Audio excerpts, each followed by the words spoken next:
간청하는 기도, 오늘 말씀의 제목입니다. 어떤 동네에 대단히 뻔뻔스러운 사람이 살고 있었습니다. 뻔뻔하다는 말은 부끄러운 줄 모른다 하는 말입니다. 어느 날 저녁 이 사람 때문에 온 동네 사람들이 한밤중에 마치 깊이 잠들었던 단잠을 다 깨어 일어나야만 했습니다. 알고 보니 자기 집에 멀리서 친구가 찾아왔는데 대접할 빵이 하나도 없어서, 그래서 그 동네에 먹다 남은 빵이 있을 법한 자기 친구의 집을 찾아가서 문을 두드리고 빵을 꿔달라고, 그 소리 때문에 동네 사람들이 다 깨어났습니다. 집안에서 뭐라고 하는지 들리지는 않는데 밖에 있는 사람의 목소리가 점점 더 커집니다. 이 사람아 좀 일어나 봐. 빵 3덩이만 구워달라는데 내일 아침 돌려줄게. 일어나라고. 내 친구 멀리 왔는데 어떻게 굶게 하고 잠재울 수 있나. 소리가 점점 커졌습니다. 참 뻔뻔한 사람입니다.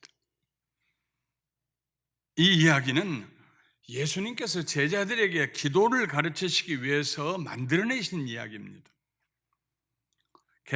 개역 성경에 이렇게 기록되어 있습니다. 그가 안에서 대답하여 이르되, 그 친구가 집안에서 대답하여 이르기를, 나를 괴롭게 하지 말라. 문이 이미 닫혔고 아이들이 나와 함께 침실에 누웠으니 일어나 너에게 줄 수가 없노라 하겠느냐.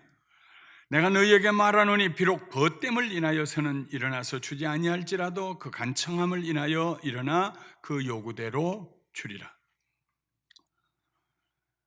이 말씀 가운데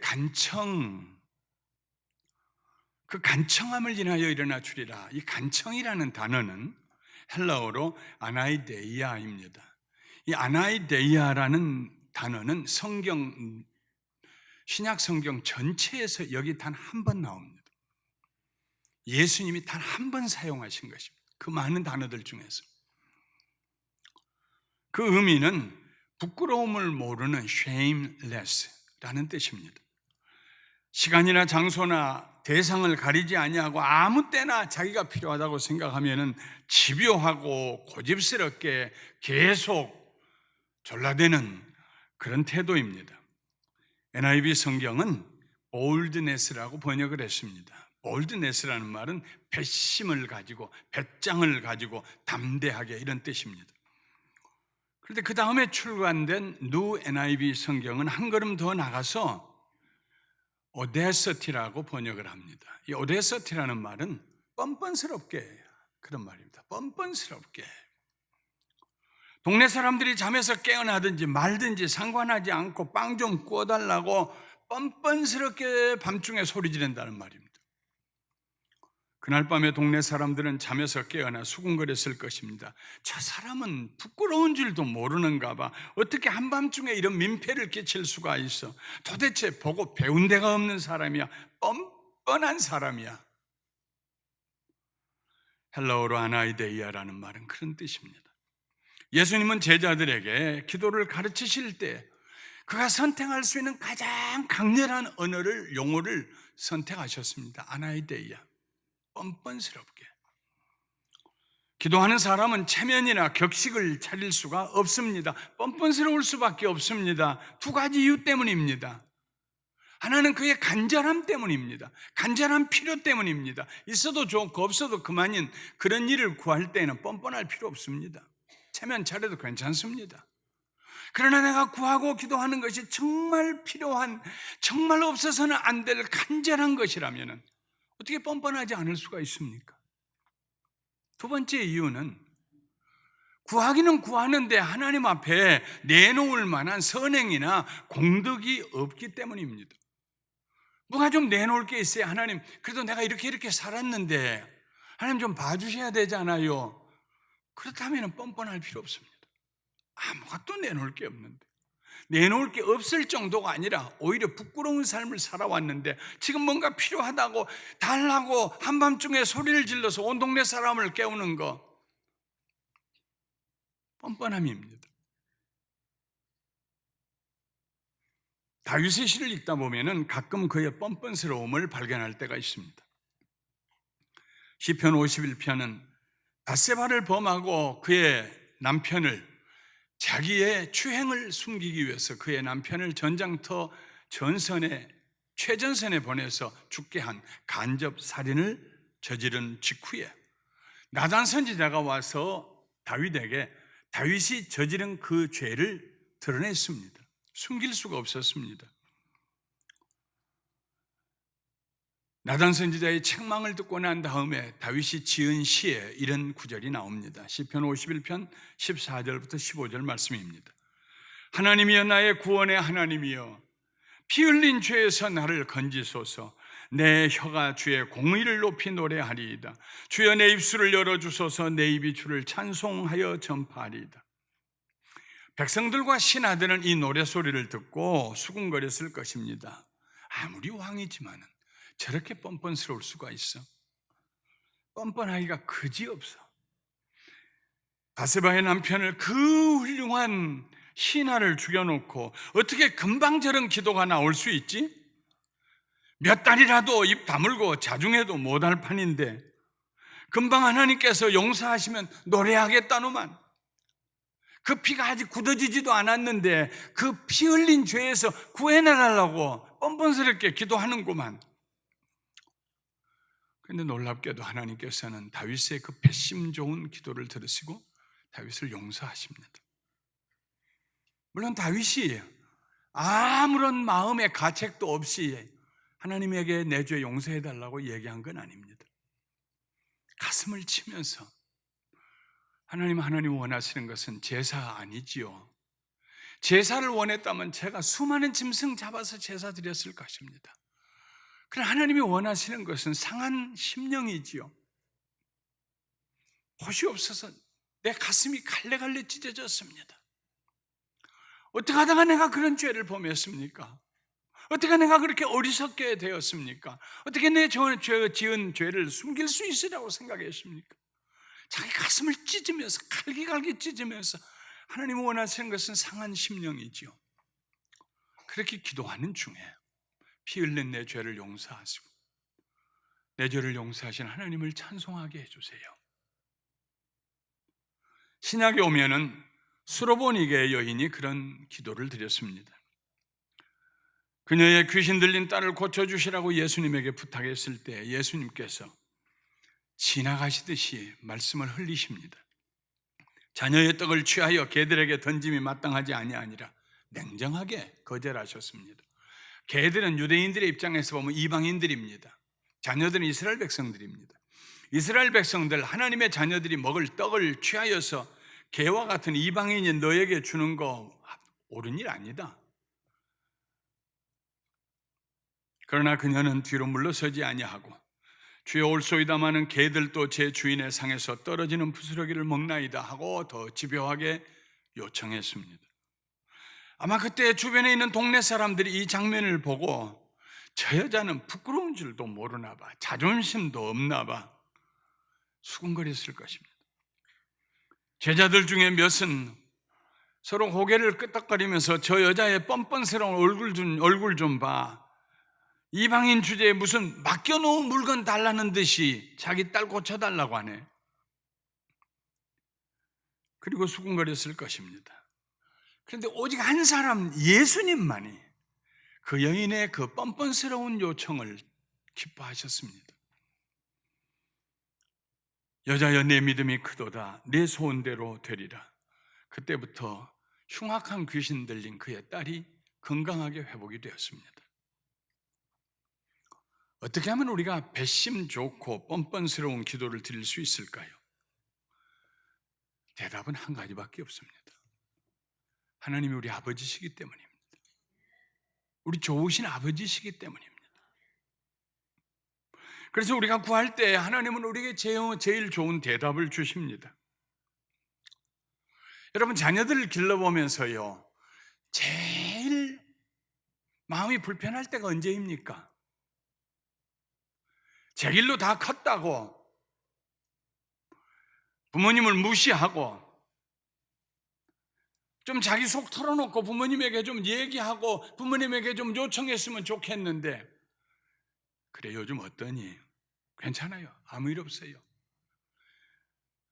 일이 어려워져서 폭삭 주저앉아 가는 모습을 숨기면서 끝까지 별일 없다고 할 때, 그런 자식 볼 때 부모님의 마음이 얼마나 불편합니까? 좀 와서 나이가 얼마가 됐든지 간에, 자기 체면이 어떤지 간에 부모님이니까요. 아버지 좀 도와주세요. 돈이 아니래도 아버지 우리 위해서 기도 좀 해주세요. 사춘기 들어가는 자식 기르기가 이렇게 어려운 줄 몰랐어요. 난 다 잘할 줄 알았어요. 아버지보다 더 잘할 줄 알았어요.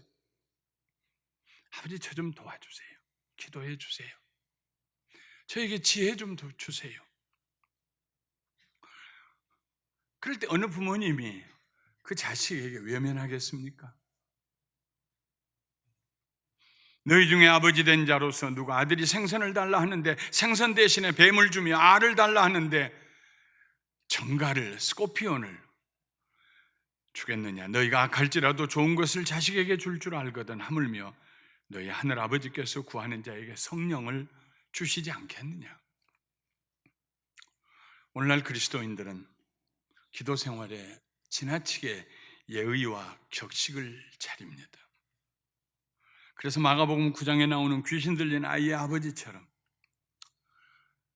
부담 드리고 싶지 않습니다만은 혹시라도 뭘 도와주실 수 있으면 우리를 불쌍히 여기서 도와주소서, 이런 식으로 기도를 합니다. 점잖게 기도합니다.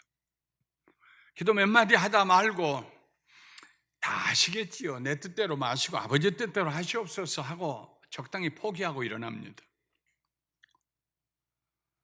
예수님께서 그렇게 기도하셨습니다. 내 아버지여, 내 뜻대로 마시고 아버지의 뜻대로 하시옵소서. 그러나 그 말씀을 하실 때 예수님의 땀이 땅에 떨어지는 핏방울같이 될 때까지 힘쓰고 애써 더욱 간절히 기도하셨다고 누가복음 22장에 기록하고 있습니다. 땀방울이 핏방울이 될 때까지 하나님 앞에서 온 전심을 다 쏟아부어서 기도하면서 마지막에 그러나 내 뜻대로 마시고 아버지의 뜻대로 하시옵소서.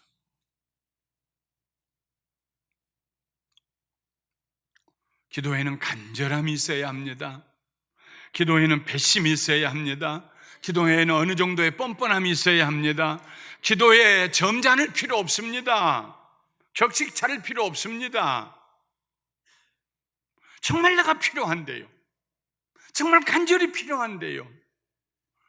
어떻게 지나는 남의 이야기 하듯이 해 주시고 싶으시면 해 주시든지 어떻게 그런 기도를 드릴 수가 있습니까? 만일 점잖은 그리스도인의 집에 멀리서 밤중에 친구가 찾아왔다고 가정해 보십시다. 이 얘기는 어차피 예수님이 지어 만드신 얘기입니다. 그러므로 이 얘기를 우리가 좀 바꿔도 괜찮습니다.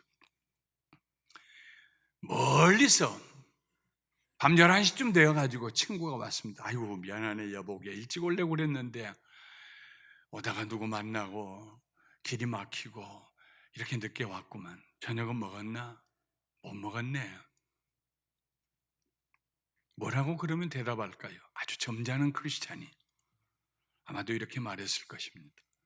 이 사람아 좀 일찍 오지 그랬나? 하필이면 집에 빵이 다 떨어졌네. 이 밤중에 어디 가서 구해온다는 말인가? 그 사람이 늦게 와서 나를 곤란하게 만들었다는 것입니다.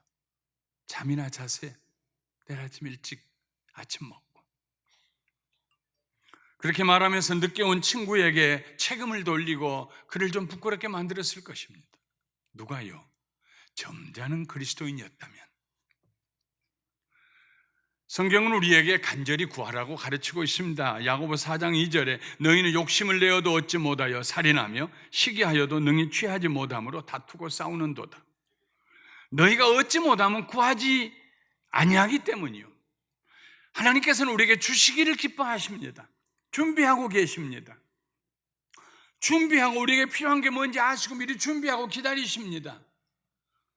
근데 정말 필요한 줄 아는데 하나님께서는 막상 본인은 그냥 딴청 부리고 지나갑니다. 너희가 얻지 못하면 구하지 아니하였기 때문이다. 여러분의 인생을 살아오면서 그 일이 이루어졌으면, 그때 그 일이 이루어졌다라면 얼마나 좋았을까. 하나님께서는 준비하고 계셨는데 구하지 않았기 때문에 그냥 지나간 일이 있었다면 얼마나 안타까운 일입니까? 구하여도 받지 못하면 정욕으로 쓰려고 잘못 구하였기 때문이다. 기도는 필요에 의해서 하는 것입니다. 필요 없는 기도는 안 합니다. 모든 기도는 필요입니다. 하나님께 영광을 돌리는 것도, 다른 사람을 위해 중보기도 하는 것도, 내 형편과 사정을 아뢰는 것도 필요에 의해서 기도합니다. 예수님은 빵 3개를 구하는 사람처럼 담대하고 배심 좋게 뻔뻔한 기도를 드리라고 제자들에게 가르치셨습니다. 빵입니다. 필요 없는데 낭비하려고 구하는 거 아닙니다. 필요 없는데 자랑하려고 구하는 거 아닙니다. 꼭 필요한 것입니다. 내가 또 너희에게 이르노니 구하라 그러면 너희에게 주실 것이요, 찾으라 그러면 찾아낼 것이요, 문을 두드리라 그러면 너희에게 열릴 것이니, 구하는 이마다 받을 것이요, 찾는 이는 찾아낼 것이요, 두드리는 이에게는 열릴 것이니라. 중복해서 말씀했습니다. 구하라 그러면 너희에게 주실 것이요. 우리가 구하는 대상은 살아계신 하나님입니다. 우리는 사회 제도에 구하지 않습니다. 나라에게 구하지 않습니다. 우상에게 물론 구하지 않습니다. 하나님께 구해야 합니다. 우리가 구하는 근거는 하나님의 약속의 말씀입니다. 우리에게 필요한 모든 것은 하나님의 약속의 말씀 속에 이미 담겨 있습니다. 무엇을 먹을까, 입을까, 마실까 염려하지 말라. 너희에게 이것들 있어야 할 줄 하나님이 아시느니라. 하나님의 약속의 말씀의 근거에서 하나님 앞에 기도해야 합니다. 구한다는 말씀은 우리의 필요를 채워주시겠다는 하나님의 약속을 상기시켜드리는 것입니다. 그렇게 말씀하셨죠, 하나님. 하나님께서 우리의 간청하는 기도를 기다리고 계십니다. 우리의 필요를 아뢰는 기도를 기다리고 계십니다. 하나님께서 가장 섭섭하시고 분노를 느끼실 때가 언제였느냐 하면, 성경에 보면은 이스라엘 백성들이 하나님께 구하지 아니하고 우상을 찾아가서 구했을 때입니다. 열왕기하 1장에 보면 이스라엘의 아합 왕이 죽고 그의 아들 아하시아가 왕이 된 후에 다락 난간에서 떨어져서 병이 들었습니다. 그때 아하시아는 사람을 보내어 에그론에 있는 우상 바알세붑에게 이 병이 낫겠느냐고 물어봤습니다. 바알세붑을 섬기는 우상의 제사장들에게 물어봤겠죠. 너희 신에게 좀 물어봐라. 이 병이 낫겠느냐. 그때 하나님께서 엘리야 선지자를 아하시아 왕에게 보내어서 말씀하셨습니다. 이스라엘에 하나님이 없어서 너희가 에그론의 신 바알세붑에게 물으러 가느냐. 네가 병상에서 내려오지 못하고 죽으리라. 죽었습니다. 우리는 하나님께 간청하며 기도해야 됩니다. 하나님 외에 우리가 누구에게 구합니까? 하나님 외에 누구에게 우리가 기도할 수 있습니까? 없습니다. 하나님 한 분뿐이십니다. 그렇게 함으로써 우리는 하나님을 영화롭게 해드릴 수가 있습니다. 하나님은 우리의 간청하는 기도에 반드시 응답하십니다. 하나님의 응답은 3가지로 주어집니다. Yes, No, Not yet. 때로는 우리가 기도했는데 기도할 뿐만 아니라 생각만 했는데 이루어질 때가 많아요. 허다히 많아요. 그런가 하면은 기도했는데 응답이 없는 것처럼 느껴질 때가 있어요. 근데 그 응답도 응답입니다. No. 우리가 원하는 대로 하나님 다 주시면 훗날에 우리가 후회할 일이 한두 가지가 아닐 것입니다. 유명한 빌리그레엄 목사님 사모님이 그런 말씀을 했습니다. 하나님이 내 기도에 다 응답해 주시지 않는 것을 나는 감사한다. 하나님께서 내 기도에 다 응답해 주셨다면 나는 여러 번 결혼했을 것이다. 때로는 not yet. 아직은 아니다. 기다려라. 찾으라 그러면 찾아낼 것이요, 구한 후에는 무엇을 구했는지 잊어버리는 경우가 있습니다. 기도해놓고 내가 뭘 기도했는지 잊어버려요. 간절히 구했다면 반드시 찾아보아야 합니다. 왜냐하면 하나님이 응답하실 것이기 때문에. 내가 전화로 무엇인가를 오더했습니다. 그러면은 이틀, 사흘 지나면서 계속 우편통을 열어봐야죠. 방문을 열어봐야죠. UPS가 도착했는지 찾아야죠. 하나님께 간절히 구한 후에 하나님의 응답이 어디에 어떻게 나타나고 있는지 찾아보아야 합니다. 주시는 분은 하나님이십니다. 찾는 일을 우리가 해야 합니다. 그러면 발견될 것입니다. 찾지 않는 사람은 설사 하나님께서 그의 기도에 응답하셔도 무관심하게 지나치고 내 재주로 그 일이 잘 되었다고 생각할 것입니다. 찾는 사람은 항상 민감하게 깨어 있어야 합니다. 두드리라. 그러면 너희에게 열릴 것이니, 우리가 하나님께 간청한 후에 하나님의 응답이 어떻게 임하시는지 깨어서 찾아보아야 합니다. 그러다가 혹시 이것이 아닐까 하는 생각이 들 때에는 두드려 봐야 합니다. 하나님이 주신 것이라면 열릴 것입니다. 그리고 그때 우리의 기도가 응답되었음을 확인하게 될 것입니다. 구하라. 다음에는 반드시 찾아야 합니다. 찾은 다음에는 가서 두드려 보아야 합니다. 저는 이 세 가지 말씀, 곧 구하라, 찾으라, 두드리라는 말씀을 15년 전에 우리 교회를 건축하면서 경험해 보았습니다. 지금으로부터 25년 전 어느 주일에 저는 떼학변 밑에서 예배드리고 성경 공부하는 아이들을 보면서 하나님, 우리가 더 큰 교회를 준비할 수 있도록 도와주세요. 새로운 교회로, 더 큰 교회로 이사가기로 작정하고 하나님께 간청했습니다. 그때 우리 교회는 그 건물을 사서 들어간 지 겨우 3년 됐습니다. 교회를 개척한 지 6년 만에 건물을 사서 들어가서 3년 되어서 우리 교회를 개척한 지 9년째 됐을 때입니다. 사람들 보기에는 제가 좀 뻔뻔스러웠을 것입니다. 교회 없는, 건물 없는 교회가 얼마나 많은데 교회 건물을 사가지고 들어가 3년밖에 안 됐는데 새 건물을 달라고 기도하다니 배심 좋다, 뻔뻔스럽다, 아마 이렇게 생각했을지 모릅니다. 저는 8년 동안 계속해서 하나님이 내 기도에 응답하실 것을 마음으로 믿고 찾아다녔습니다. 수도 없이 찾아다녔습니다. 몇 군데의 건물은 거의 우리가 구입하는 줄 알았습니다. 그래서 교회 앞에 하나님께서 우리의 기도를 응답하셨다고 제가 믿음으로 선포하기도 했습니다. 그러다가 거래가 무산됐습니다. 그 정도면 지칠 법도 했습니다. 8년이 넘게. 그래도 저는 포기하지 아니하고 찾아다녔습니다. 왜냐하면 제가 기도했기 때문에. 하나님이 아니라고 하실 때까지 제가 해야 될 일은 찾는 일입니다. 그러다가 이곳에 빈 땅이 있는 것을 찾게 되었습니다. 그리고 부동산 중개인을 통하여서 땅 주인의 마음 문을 두드렸습니다. 처음에는 반응도 안 보였습니다. 왜냐하면 이 땅에다가 별걸 다 하려고 패스트푸드, 마켓, 별걸 지으려고 해도 시에서 허락을 안 하니까.